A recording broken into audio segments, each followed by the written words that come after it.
Okay, hello everyone, and welcome back to This Isn't IT Support Group. We're joined today by Ben Lee, head nerd at Enable. Hi, how you doing? Thanks for having me. So Ben's going to join us today. We're going to talk a little bit about Microsoft 365 Copilot and AI in general in the workplace. You might be used to Lewis Pope on here as we talk about security quite a lot, but Ben Lee is a good colleague of Lewis from Enable, and we're going to be talking about Microsoft. And please, as we go along in the live stream, drop your questions in the chat. We'll be more than happy to answer. So, Ben, do you want to do a little quick rundown of your role at Enable and what a day looks like for you? Yeah, absolutely. So I'm kind of part of the head nerds team. The head nerds is a kind of a special role, I guess. That there's not necessarily fixed deliverables or fixed things that you're supposed to be doing, other than keeping people happy. Is kind of the way I put it, and keeping people happy is that's 50% internal and 50% external. So externally would be customers with a particular challenge or a particular problem that hasn't got solved through any of the normal channels. We can get involved and help out with that, and also putting together webinars and seminars and that kind of stuff. And then internal is kind of helping with taking feedback from customers and driving it into our products. But my role, I joined relatively recently. I suppose I can't say that for much longer, but back in February of this year. And my background has been in the broader kind of Microsoft stack. So that is kind of the expertise that I'm hopefully bringing to the head nerds team. Wonderful stuff. So, I guess we'll just jump into it. If we start out with Microsoft 365, we mentioned that it has been described a lot as evergreen at the moment. Yeah. Can you explain what that really means for MSPs and their clients? Yeah, well, the evergreen things are quite a nice phrase, actually. I think the first time I heard it, I was a bit like, well, I don't really know what this means. But then when you think about it, it settles quite well. But back in the good old days, if if we think back, 5-10 years or so, kind of pre M365, we were in this cadence of operating systems, of servers and services like SharePoint and Exchange, where there were they were on-prem deployments of those tools, but they used to have a very fixed kind of a cadence. And I used to have some slideware that would kind of show you'd have a flat line that would be, your Exchange 2007. Then there'd be a few service packs, a few patches. Then you'd have another line up when you jump to Exchange 2010. And we were kind of used to the notion that you bought your licenses, then you paid to upgrade those licenses, and that's how the world worked. And you planned your migration, you planned your deployment, you looked at things like the end of life supportability, when things were going to stop getting patches, getting updates. That was important. But you'd also look at what new features and functionality would come out, in whatever the next iteration of the product or the operating system was. And you would, you would decide to upgrade, and you would plan it, and you would be in charge of that. And you'd have the responsibility for informing the business, dealing with downtime, dealing with all your feature functionality, integration testing, all of that sort of stuff. The phrase evergreen is what we have in the M365 world, which is instead we've outsourced the responsibility and the role of taking care of those updates and the practicalities of those updates from an installing it point of view and a making sure the service is running point of view. And we don't have these point releases anymore. We just have this constant kind of drip of services. So evergreen, ever up to date is really kind of what it means. But that has its own challenges and its own issues as well, right? Yeah, I was just going to follow up with that and kind of comment about this constant evolution. It can be a good thing, especially when it's a bit hands off in terms of manual updates, installing new operating systems and software. Yeah, Like no it more used to service be. pack weekends. Yeah, exactly. So without that removed, although it's great, there are some setbacks from that. How does that constant evolution actually impact MSPs who are trying to keep systems more stable for their clients, we'll say? Yeah, it's a challenge because you have a few sources that you can look at for seeing when updates or when changes are coming down the line, right? Some of it is very highly publicized, some of it is not publicized at all, some of it just appears. And the challenge is sifting through and understanding when there is a end user or business facing impact versus just a quality of life change or a tweak to something in an Android or an iOS app that doesn't really matter. I used to do some work for some customers pre-enable where we would kind of sit down and we would go through the roadmap of what was coming down from M365, and you'd kind of triage them by two different criteria. You'd have like a RAG, red, amber, green, and you'd have a high, medium, low, and one was kind of the end user facing change and one was the business impact, and then you could kind of decide which of those you needed to track and deal with and look at. From an MSP, that challenge is magnified sideways because you have many different customers that you're looking at, but those high impact, high risk changes that come from Microsoft would still likely apply across them. It's more kind of the medium tier where maybe one company has a particular leaning against in the finance space, so there's something that's changing in Excel or changing in how functionality around that works or operates. So for an MSP, I think a lot of companies out there, it would be very easy, and a lot of them don't pay any attention to the roadmap. And I suppose 80% of the time they're going to be fine, but the problem is that there's the 20% where you get bitten, and it depends how hard you get bitten. So the challenge for an MSP is you need to at least have some form of awareness or some form of a process for how to handle what those changes are that are coming down the pipeline that might impact all of your customers, but also subsections of your customers. Yeah, I think a lot of MSPs are still kind of set on the big upgrade every few years kind of mindset, and I don't think, luckily, I don't think we're speaking on a majority basis when I say that anymore. I think most of the automation is there for updates and operating systems and any included software that is used in any given client's environment. But do you think MSPs have generally adapted well to the evergreen model, or are many still using that kind of older mindset? Again, I think it depends where you're looking at when you're talking about applying the evergreen model, right? If we're looking at the operating system, that still has a relatively fixed cadence. We have a reasonable idea of there are, the Windows 11 2H2 or 25H2. There's those fixed kind of cadence of updates, and the same thing kind of applies with Office, where we have channels and rings that they're relatively well defined. I think the challenge is more for the actual M365 service functionality, because Microsoft kind of make it a little bit more challenging than they need to in some instances as well, because the way I'm trying to be diplomatic, the way updates roll out is happens across different M365 data centers and across different tenants at different speeds. So you can have one customer in your MSP world who's on one set of functionality and one who's got another feature and it's not there.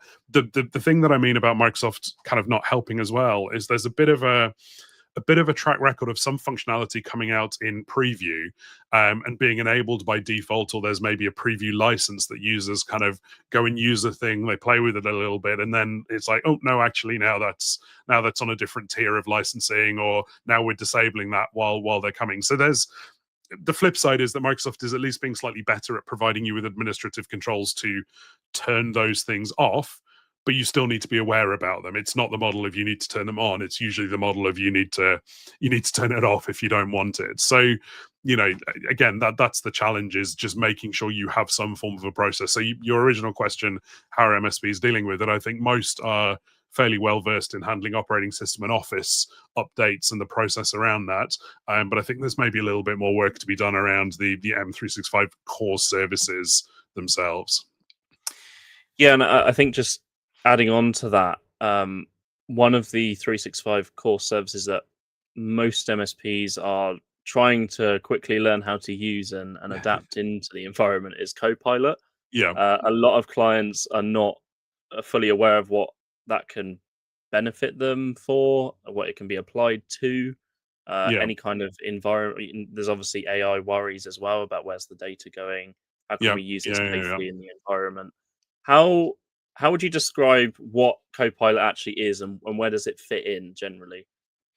Yeah, well, so starting with what Copilot is. Copilot is Microsoft's implementation of a generative AI solution, right? And there's a slide and a nice diagram that Microsoft has that shows sort of, you take an LLM, you take the Microsoft Graph, depending on what version of a Copilot license you are. But Graph is the lifeblood of a user account and controls all of your access to data, Teams chats, email, stuff in SharePoint, whatever it may be. The differentiator between Copilot for an organization with an Entra ID versus OpenAI or Anthropic or whatever other services, Google with Gemini, is that all of the processing, asterisk, subject to something that happened a week or so ago, but we'll maybe touch on that in a minute. All of the processing of that data is handled inside the Microsoft 365 service boundary. So it means that you as a customer can be safe in putting customer data in there or sensitive information in there, and it will only be processed inside the M365 boundary of where other data in your tenant can be processed. And that applies, actually, there's two kind of licenses. There's the free Copilot chat, and there is the paid for M365 Copilot. The paid one is about $30 per user per month is the RRP, and that includes a whole bunch of stuff. And that's the one that lets you, catch me up on this email thread, tell me about this document, give me a summary of what I've missed in work last week while I was off, summarize this meeting for me. But the free one, as long as you're logged in with an Entra ID, Microsoft offers a thing called CDP, Commercial Data Protection, I believe it stands for. If you look up in the top right hand corner when you're in a Copilot chat, there's a little green shield that is still giving you reassurances that Microsoft isn't training on this data. They're not keeping the data beyond any purview auditing requirements that you have configured administratively in your tenant, and it's not being processed outside. So kind of that Copilot is a safe Copilot, if you like, a safe one to use. Yeah, I was just bringing up here, we've got the massive, lovely document on Microsoft Learn about the data privacy and security for 365 Copilot. It's a lot to read, especially from the client's point of view. It's fine. You just pop a Copilot sidebar out and ask yeah, it to summarize the page exactly. for you. Summarize this for me, and oh no, it's lovely. But yeah, there is a lot to go through if you don't know what you're looking for. I guess from your perspective, how does Copilot actually change the way that users maybe interact with Microsoft 365 services? Yeah, I think, again, we've seen that back to that evergreen thing and the issue that we're kind of maybe leading up to. But Copilot is an extra challenge from keeping on top of its evolution. Like it's evergreen on steroids. This is the fastest that Microsoft has ever moved with any product in their entire history of being a company, M365 services or otherwise. The challenge of kind of understanding how to use Copilot and what the data restrictions and data governance around it, again, it depends a little bit on the sector and the industry that you are in as an end user as to how much sort of sensitive data you might have in there. I think one of the main misconceptions that I see is that Copilot enables people to access data that they wouldn't have previously had access to, and that's sort of true, but not technically true. It's not actually accurate. What's actually happening is that anytime you do something with Copilot, it is only using your access rights and your permissions. So on that full paid for version, when I ask it a query, it will potentially go query the Bing API and get a bunch of web results back, but it will go query Graph and it will get a bunch of data back from Graph that I have access to, and it's doing it under my user account. The challenge is that for many organizations, talking back to Microsoft and their default config and default settings, a lot of sites in SharePoint, a lot of teams were permissioned to be everybody inside the organization, and that's never been addressed or checked or gone back and reviewed. So when I ask Copilot something, I might be getting data back from a location that I wouldn't have known I had access to, but it's suddenly pulling back the results. That's the challenge around the data security with Copilot. Like, actually, Copilot itself is fundamentally architected the right way and fits with all of the other good governance and compliance tools and technologies that Microsoft have. It's just we've got a bunch of kind of legacy implementations that have old permissions and old permissioning systems on, and stuff that didn't matter previously. Like, we kind of saw this a little bit with Delve. If you remember what Delve is, Delve used to be like this homepage you would go to, and it was like, oh, these people over here have been working on this document, you might be interested. That's actually where Copilot's driving as well. Like, if you look at where it came out versus where it is, like the mobile M365 app is now the Copilot app, right? That's because Microsoft sees it as becoming the entry portal to your day, to your data, to your information. Kind of, we used to have Outlook as the primary app, right? Everybody logged in on the desktop, they ran Outlook. Yeah. Then for some organizations that turned into Teams. You logged in, you open Teams, and Teams now has your calendar, your chats, and it was Teams and Outlook. What they're trying to get to now is that it's Copilot, because you go into Copilot and you ask Copilot, like, hey, what is it I need to do today? And it's like, well, you had this task and you had this email and you've got this calendar appointment. You're like, oh, what's that calendar appointment? Tell me about it. Like, well, you need to read these documents. Can you please summarize it for me? That's the vision of where Microsoft wants to be, right? Yeah, I think that's actually becoming, as you say, kind of checkpoint one for the day. Is everything is centered around Copilot. You start your day, you open in Copilot, and you're saying, right, what have I got? But I guess my leading question, which you've already kind of answered in terms of the security point of view, is what are the first kind of things that MSPs should be doing to prepare to support Copilot adoption with their clients that are asking for it? Yeah, there's two streams to look at. There's a technical stream and there's a user stream, or a softer kind of business side, if you like. The technical stream is getting to the heart of understanding what the benefits from using Copilot might be, because that sort of bleeds into the user side. But it's very easy for organizations to deploy Copilot, put it out there, not really give any training or usage, or examples of where it will help benefit people. And then people try and talk to it. They don't get the response they want. They say, this is terrible. And kind of, it fails because nobody sees the value out of it. So understanding the use cases where it can help with a business. The most common use cases, things like meetings, recap of meetings that you couldn't make, or tell me, what did I say I was going to do in that meeting, or what are my meeting notes? That's the most common kind of usage and scenario. But again, if you don't set yourself up for things like allowing recording of a meeting or allowing transcript of a meeting, those things have less value. So that's kind of one side of it, is understanding where it can add value. The second side around that data governance, that data access, is start having a little bit of an audit of what kind of information is out there in Teams and in SharePoint. And one of the things that Microsoft has done to help here actually is, if you have a Copilot license, a paid for M365 Copilot license in your tenant, that actually unlocks a thing called the SharePoint Advanced Management license, which used to be a separate paid for thing. Now, if you have a paid Copilot license, you get the SAM license. The SAM license lets you run reports about what kind of permissions have I got across my SharePoint infrastructure, what kind of data have I got that's not been accessed for a long time, what kind of stuff can I archive. So it helps you kind of do a little bit of cleaning house, right? And when you decide that there's stuff in there that's permissioned incorrectly, depending on the scale of it, you can either go through and review and change those permissions, or again, Microsoft's got two ways you can do it. You can either put Copilot into kind of a ring fence model, and you can say, hey, we know these 10 SharePoint sites out there are good. We know they're okay and they're permissioned properly. So we're going to allow those to sit in what's called the semantic index, which is kind of actually the big old database of terms that Copilot queries when you ask it to do something.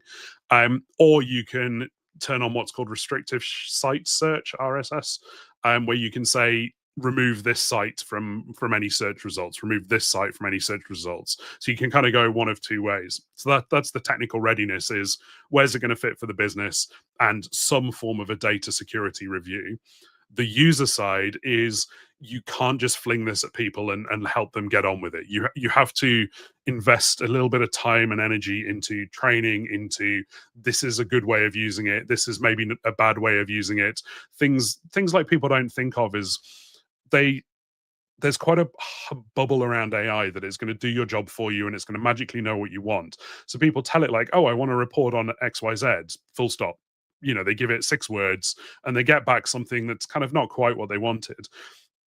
You need to tell it a little bit more, like, I need a report on this because I'm going to give it to my boss, and it needs to be a bullet outline that contains this kind of information.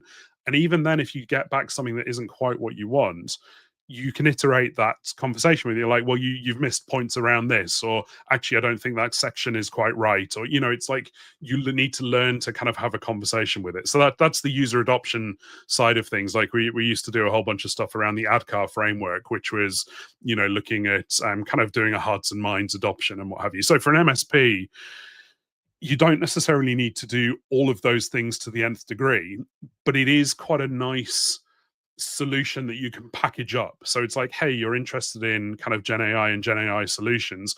We can do a bundle for you that helps explore where it'll fit for your organization, do a little bit of data sanity, not necessarily to clean it all up, but at least so you understand what the risks may be, because that's all you need is a view on what the risks are.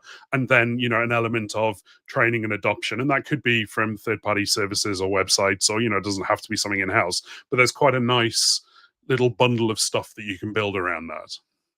Yeah, I suppose there's also kind of overview tools like Purview to make sure that people have only got access to certain areas of the organization in terms of security whitelisting that maybe they should have access to, and that's the same for Copilot and any applications that Yeah. account is linked to. But would you say? I guess we already kind of talked about it, but do you think this shift is one that MSPs should really lead for clients, or more of a? I get we were just talking about it's very based on your use case, based on your environment, and whether your users are going to need to use it or what they could use it for. But do you think it's more of a customer-driven transition into Copilot, or do you think that MSPs have got more of a say in? We've highlighted X, Y, and Z in your Well, company. it's back to that R word. It's back to the risk again. Mm. To me, like, I think you will find that a lot of end users in a lot of different organizations are doing the shadow AI thing, where they're going out and they're using ChatGPT and they're putting data into whatever it is, and that can be fine as long as you accept the risk that you are putting that data into an external service that potentially you haven't vetted, and you don't necessarily know whether that's going to be trained, whether that data will pop up anywhere else. So from an MSP's perspective, you can lead the conversation around, do you have any use cases where you're using AI? Are your users doing this stuff already? And just helping understand the risks about that. And if the organization accepts those risks and wants to move ahead because Copilot isn't for them or doesn't fit what they need, that's fine. But it's kind of a similar discussion around security and patching, right? We all understand the needs to patch machines and make sure they're current, because that has an impact if there's a vulnerability and we get hit by it. It's a similar thing around the AI side of making sure that that risk is understood and not just something that's glossed over. So it doesn't necessarily lead into a sales pitch or a sell, but I feel as an MSP there is a responsibility there to educate and explain the risk of going one way versus another. Yeah, so we've just had a question come in, kind of a more generic one, but I guess in the pretense of Copilot and use in the organization, can one actually copyright or patent work generated via AI? I guess this is a problem we were talking about with ChatGPT, is that you put your USPs into a Yeah. public AI system, and then suddenly you've lost them.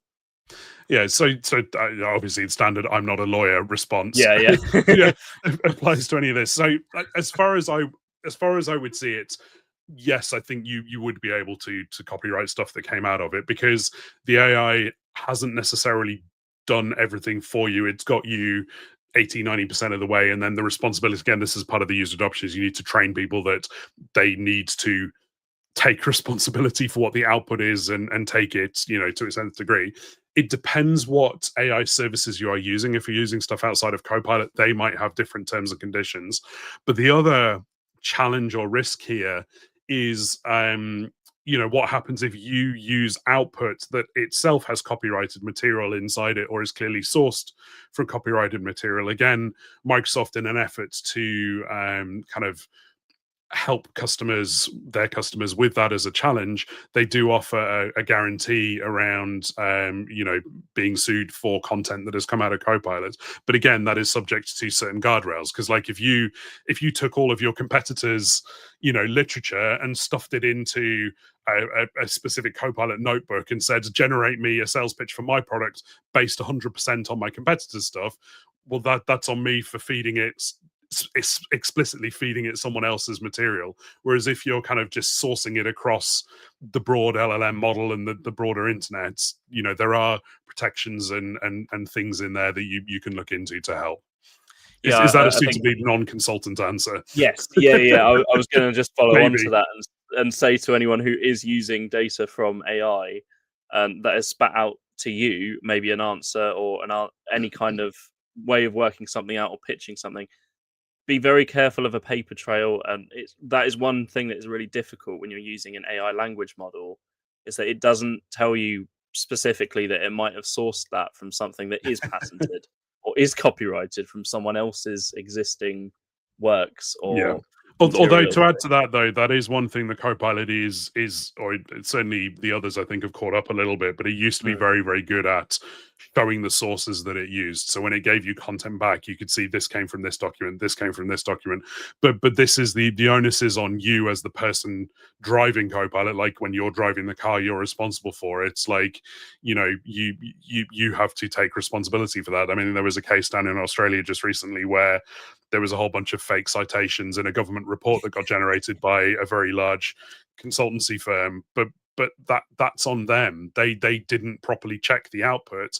That's not the LLM's fault. That's how you feed it information, how you ask it questions, and how you didn't validate the material that it gave back to you, Certainly, yeah. Okay, then. So I guess we'll move on to for anyone that is unfamiliar, what do we mean by the change acceleration curve? Yeah, so I think this is kind of back to that point that Copilot is one of the fastest moving bits of the Microsoft ecosystem that we've ever had.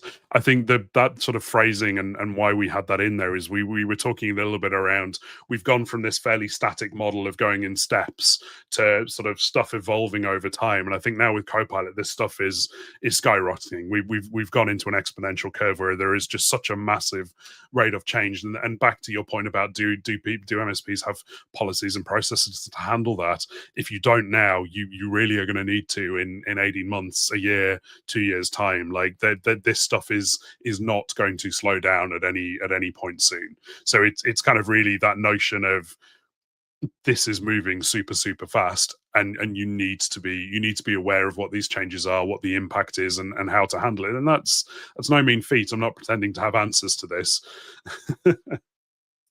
Yeah, I suppose my follow-on question from that, but I think it's going to be a one-word answer, is has really the introduction of Copilot accelerated that curve compared to the normal 365 update pace that we're used to? Yes.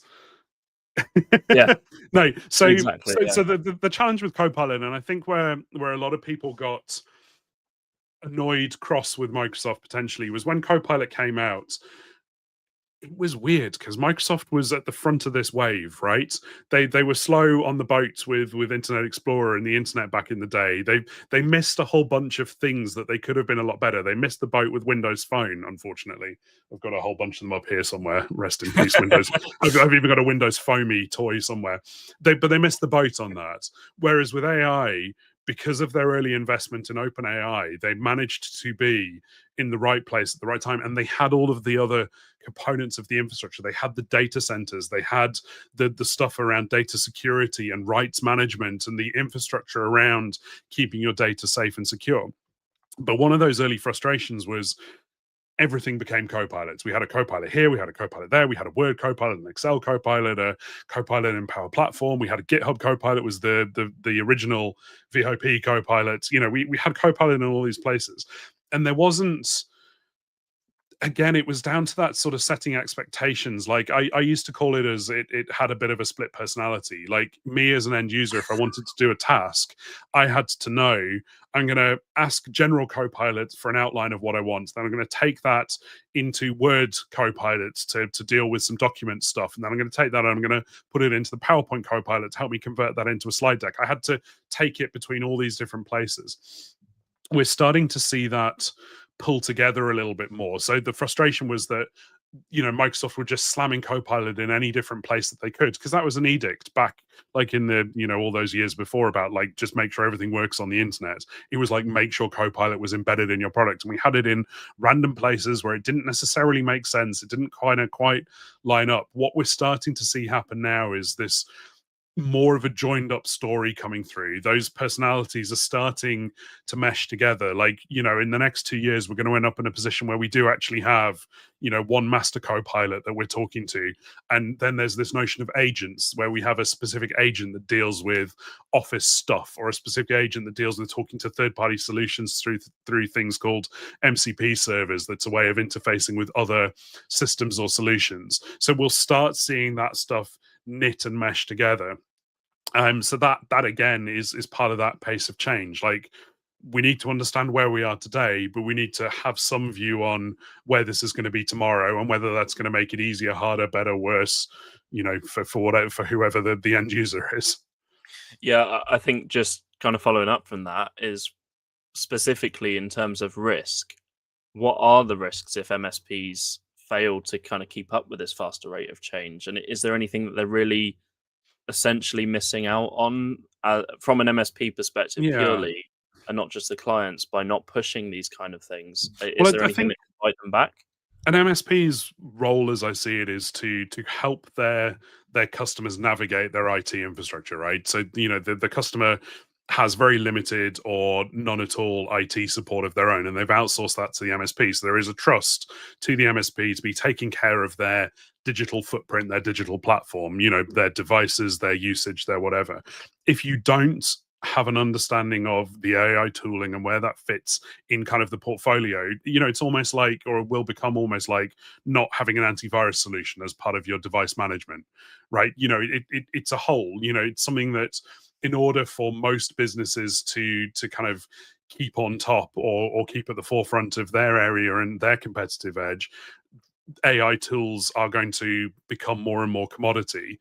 And that will vary to some degree by sector and an area of expertise. So that's why, as I see it, the MSP has a responsibility to understand where that can fit in the portfolio for their customers, and help their customers be driving this stuff. If they can't, they might receive that help or that assistance somewhere else, and then maybe that's, where, like, well, maybe actually that other organization is more forward thinking and able to help us in other areas, and et cetera, et cetera. So yeah.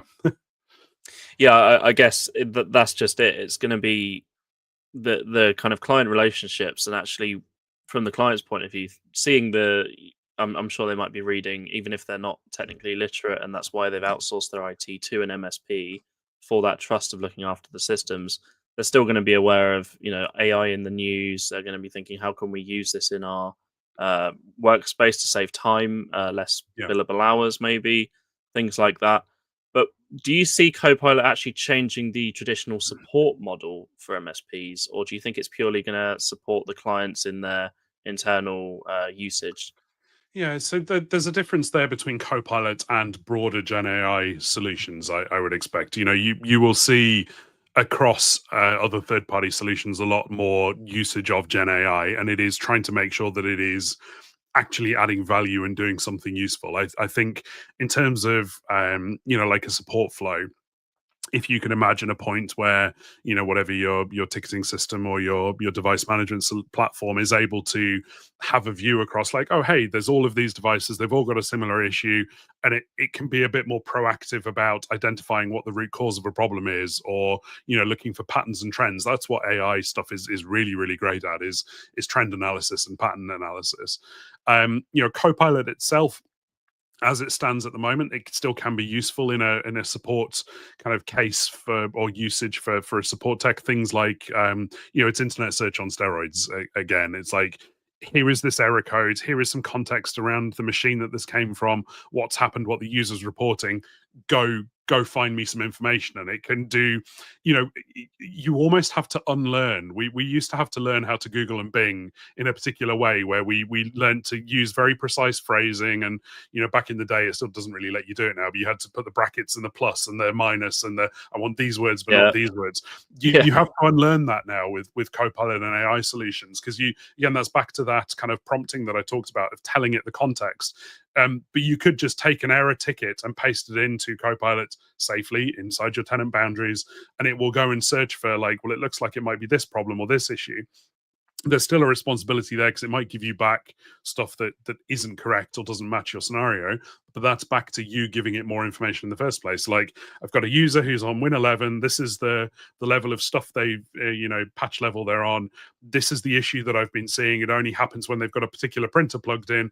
This is the error message that I got.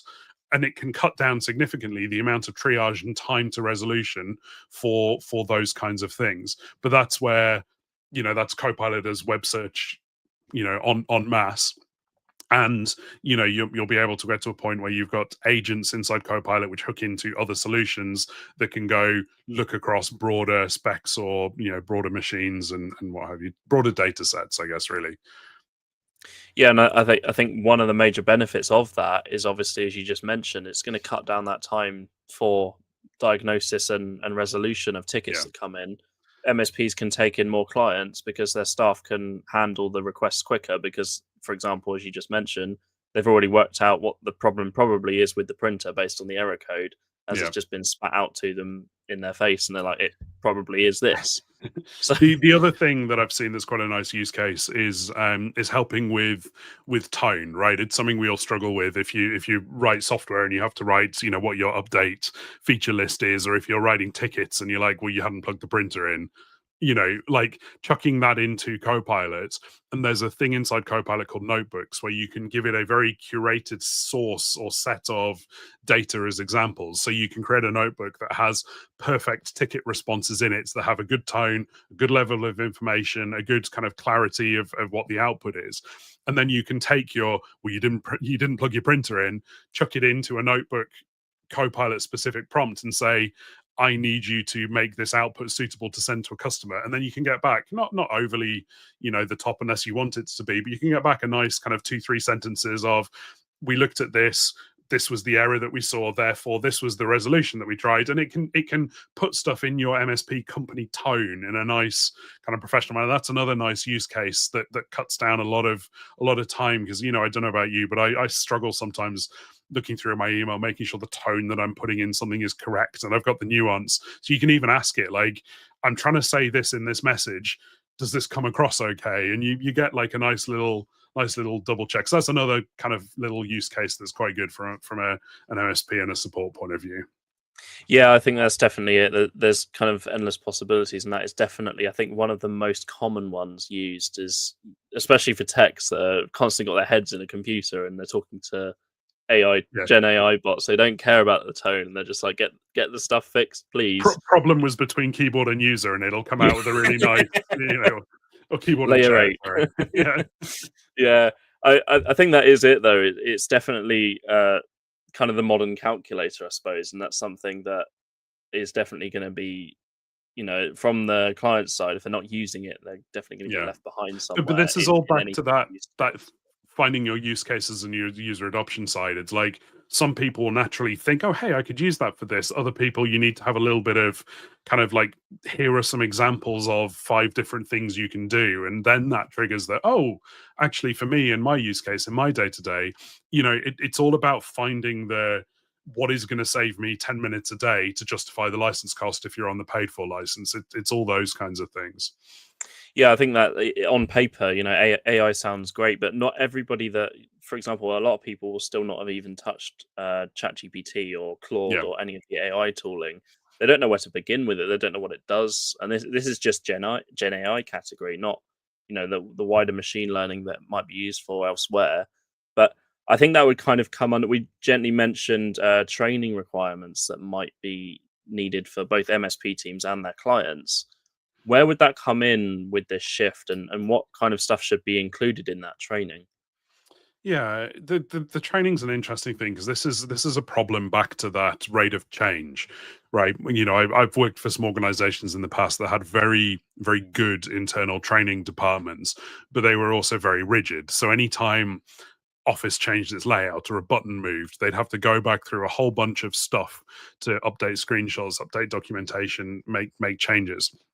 In terms of the kinds of training, I think training should be offered alongside a deployment of a Copilot solution. Whether organizations will see the value and buy into it is another matter. That's the age old making sure the value is explained in an appropriate fashion for what you're getting back from it. But I think training is useful and is required. But the type of training that I would lean towards is stuff that is not specific, click here, do this, do that, but it's more kind of almost like a mindset type of, this is the kind of way that you have a conversation with it. These are the kinds of tasks that you can do with it. These are the kinds of ways that you can use these different components of it, rather than very defined do this, do that, do the other. It's kind of a bit of a softer thing, and I think that in particular is going to be a bit of a challenge for MSPs in terms of offering that at scale. It's almost where I think we'll start seeing some pretty good third-party solutions and services out there that you can plug into. Here's a training package for how to deal with Office and Modern Office and Copilot inside Office and that kind of stuff. And then the responsibility is on them, whoever that provider is, to be keeping that stuff up to date. But I think it is something that should be offered even as an outsourced package as part of your MSP Copilot deployment, because otherwise, back to that point I think I talked about a couple of times, that people will buy it, they'll use it, they'll not get what they want out of it, and then they'll move on and say, well, actually, this isn't worth the amount we're paying for it. So it's part of that kind of wrapping it up and making sure it's sticky and useful and valuable. Yeah, I think that's just it. And I used to say that a lot of IT techs are also referred as professional Googlers, and it's kind of the same thing again with AI tooling. Is that once you know what you're looking for and how to Yeah. use these tools, you can normally resolve a lot of issues quite quickly. Even if someone else has said, "I've already searched for it, I can't find it," and then an IT tech might, as we were saying, there used to be certain phrases that you type into Yeah, Google it was or it was a any skill. other Yeah. search tool. Yeah, it's a skill in itself, and I suppose that's another thing that we're looking at with AI now, especially with how do you interact with the Gen AI tool? What are the keywords to get the thing that you need out of it, as well Yeah. as the data that goes into it. The prompt itself makes a Well, huge difference. there's daft things now, like most of Copilot is sitting on top of the OpenAI models. Microsoft actually kind of swaps the engines in and out depending on, and this is that asterisk that we didn't actually get to, is you can now use Anthropic's models inside Copilot, but that lives outside the tenant boundary. So administratively, you have to say, I want to allow this for my tenant, and I agree to their terms and service. But the point I was getting to is they were very fast actually in enabling the GPT-5 model, and one of the changes that OpenAI made between the 4 and the 5 models is 4 used to have 4.0, 4 mini. There were a handful of different engines, if you like, models, depending on what level of thinking you needed it to go to. With GPT-5, they've actually introduced, if you've got kind of your models down the bottom here, they've introduced a model router that sort of sits at the top now. So when you say to GPT-5, hey, I want some help doing something, there's kind of a first pass that happens on that phrasing that you've given it to decide, do I need to give a quick response? Do I need to think a little bit, or do I need to think super hard? Think, in quotes, about the answer. But this is where you can game that a little bit. So when you're asking it to do something like, I'm looking to research how MFA can help my customers in this particular scenario. I've got a customer that had this problem. I need a report that is, bullet points and a summary, but it should be citing all of your sources. Think hard about this. Just putting the think hard about this, we are back a tiny bit to that, gaming the Google search. That tells that router, like, oh, hey, I'm going to send that to the deeper thinking model to spend more time on the response. So there are still kind of tips and tricks, and as these models and these services evolve, we may get less of them, we may get more of them. It's back to that, it can't read your mind. So the more you tell it about what you want, the better output you're going to get. Yeah, and I think on the kind of negative side of all this, as just a final point on this section, is how do MSPs actually position themselves as trusted advisors in this kind of fast-moving AI landscape? We just heard this week that Amazon are making hundreds of thousands of layoffs because AI is automating a lot of the admin roles in the organization.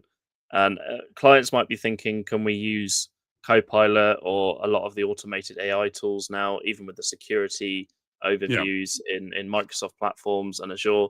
Does it replace the MSPs? How can MSPs say, like, you still need us? We're going to advise you on how to use these toolings in the best way and stay relevant and also secure in terms of what data can this stuff access? How can we manage the governance here? And, Yeah, and any kind of stuff like that.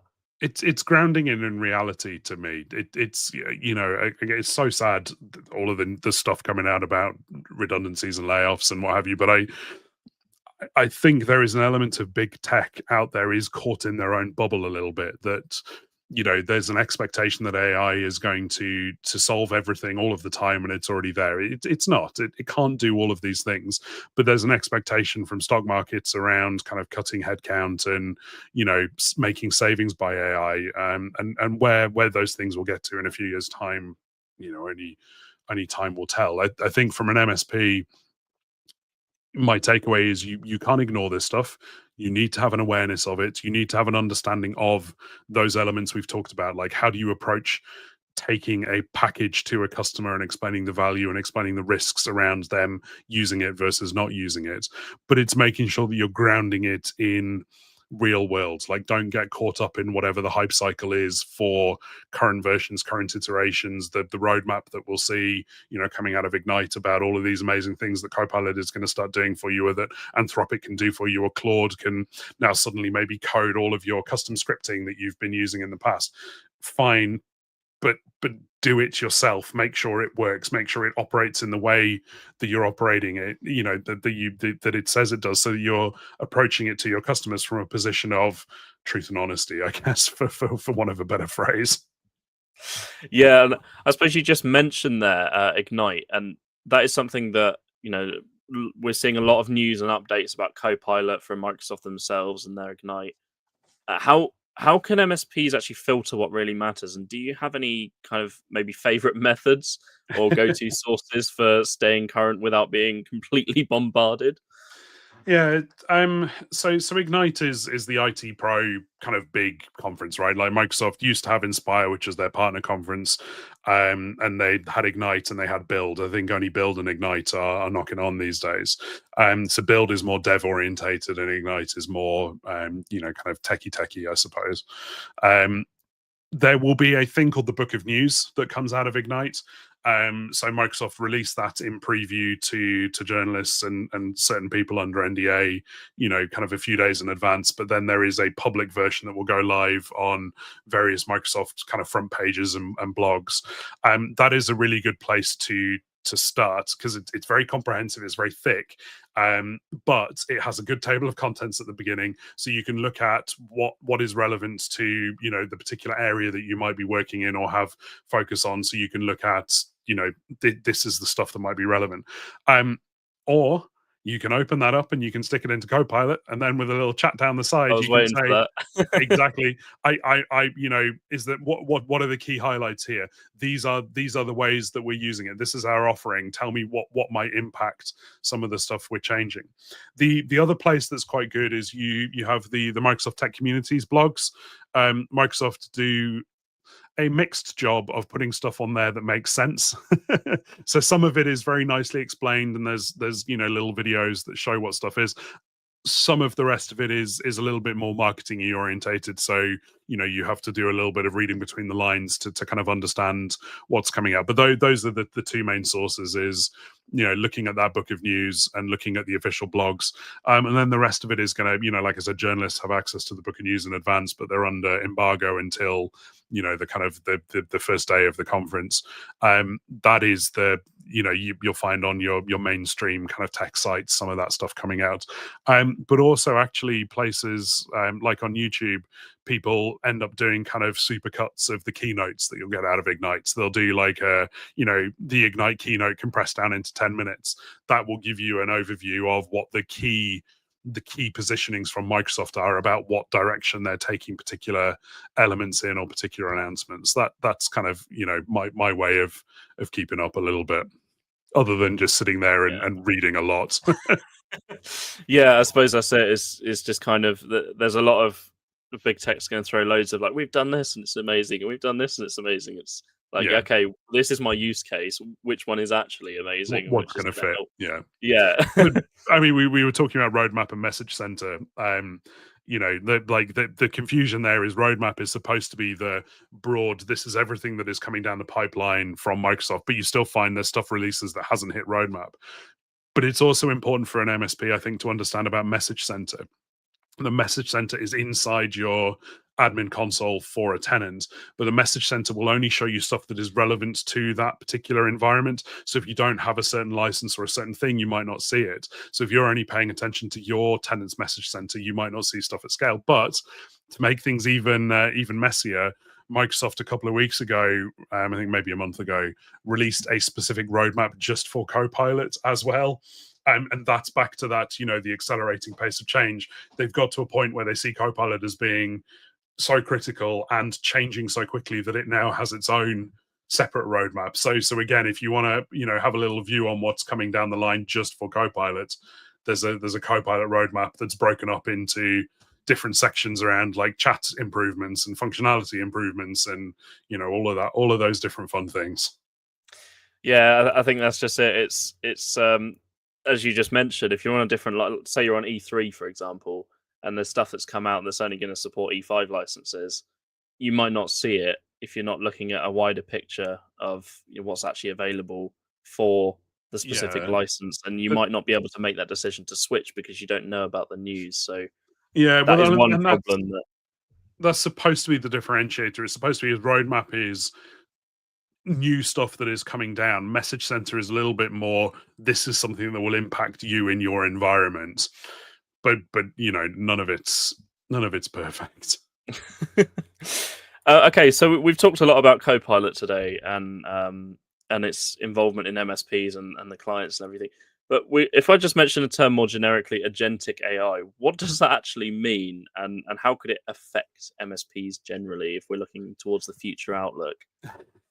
Yeah, so the phrase agentic, I first heard the word maybe a year or so ago, and I was like, this is I'm gonna get sick of this phrase.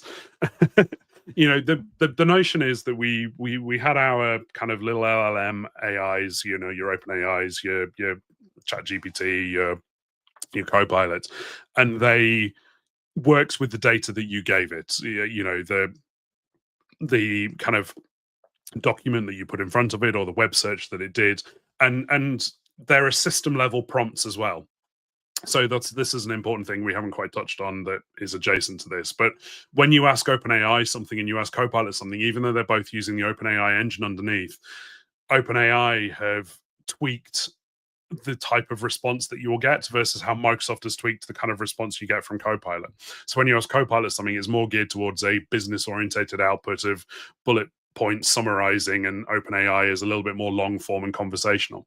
The agent thing is, agents are a way of having a more focused AI skill, if you like. So that can be it has specific sources of data that it has access to, or it can be that it has particular system prompts that are geared up towards helping you book a flight versus finding an issue about your printer on the internet. So it's like a more focused kind of an area. Like a personal example would be, I've got a Ninja Creamy ice cream maker. Someone has written an agent that is geared up for how you can get a good recipe for the particular way that this ice cream maker works. So sure, I could go and ask a general AI question, or actually I can use this agent which knows about I asked it about making melon sorbet or something, and I got this really deep technical answer about, well, actually you need to blanch the melon because blah blah blah, chemicalness reactions, whatever. But the point is, I got a much more detailed answer about that particular thing that I was looking for. So the phrase agentic is that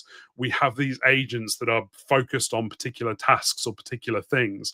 This is kind of back to that point I made around, at some point we'll have a general Copilot that we interact with that can then go and do all of the tasks instead of copying data backwards and forwards between them.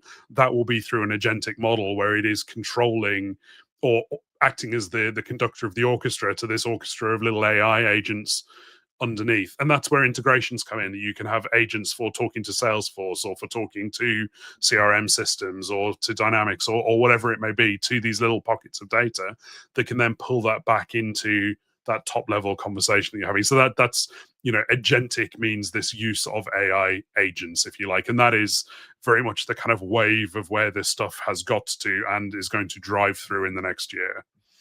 I think that's just it as well, isn't it? If you're trained on a specific set of data and you're using a specific model that's got all of this information, like a complete manual back to front about any specific item, like you just mentioned, like ice cream maker, for example, it's going to know exactly what to do, every single setting it's got to work with. Whereas if you ask a generic model that's trained on much wider sets of data, there's going to be a lot more room for Yeah. movement, and it's not going to always give you the correct answer that you want, or Well, necessarily need. it could do, but it would have It to could, do that it really, could. really deep thinking to get Mm, there. Whereas you've steered it.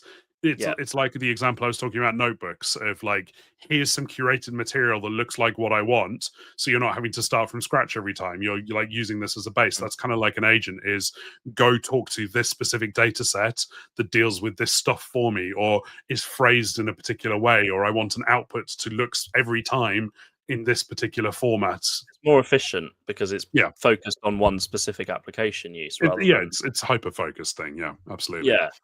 Okay, so just a final one then before we start wrapping up. Do you see a future where MSPs might be managing AI agents alongside human users? And I hope so, that's going to be the case. Well, as in you're kind of dealing with AI agents doing tasks at the customer that need kind of hand holding yeah, Yeah, so kind of the human is still involved in the decision making, but it's AI is still very much used as a very useful tool in that yeah. environment. Yeah, I think that there's several ways you could kind of take that question, but I think that the top level answer is yes, we're going to. Is it going to significantly change the way you should approach stuff? No, I don't think so. I think it's a similar challenge to if people use Power Automate or flows in their business infrastructure, right? You have an issue around the governance and the management of those things. Like that's tied to a user account.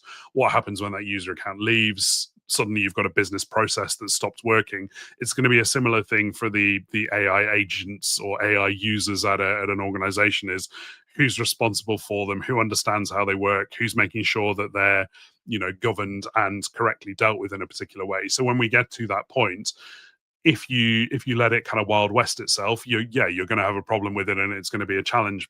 But if you kind of start at this point again, being aware of when those will start being functionally capable or a thing that can happen, making sure that there are appropriate kind of guardrails or usage restrictions put in place or what have you, then you're okay. Trying to retrospectively go back and fit a governance mechanism around that from the start, from 6 months down the line is going to be a challenge. But if you're cognizant of it and aware of it from the beginning, it's going to be an easier challenge, which is all back to the general theme of how do you stay current with this stuff, I suppose, that we've been talking about. It's being aware that stuff's Yeah. coming.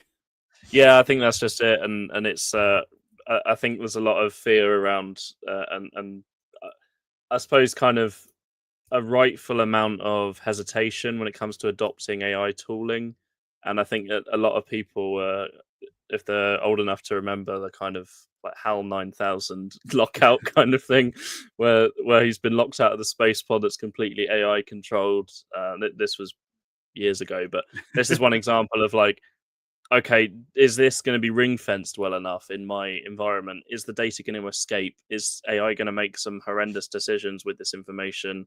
How can we kind of pinpoint what it can be used for and limit the kind of impact areas whilst kind of keeping AI inside the environment to benefit everybody that is there and make their days a bit easier? Yeah. And I guess like I don't have kind of the right answers to any of these things. I don't think anybody can claim to have the right answer to any of these things. But as long as you are aware of where these things are today and aware of how these things are shifting and changing and what's coming down the line, that's how to position yourself in the best possible way to deal with whatever that evolving landscape looks like, right? Yeah, so I guess just to wrap up on that, if MSPs take one key piece of information away from our conversation today, what do you think that should be? Use Copilot. No, Yeah, good one. no, I think it's don't bury your head.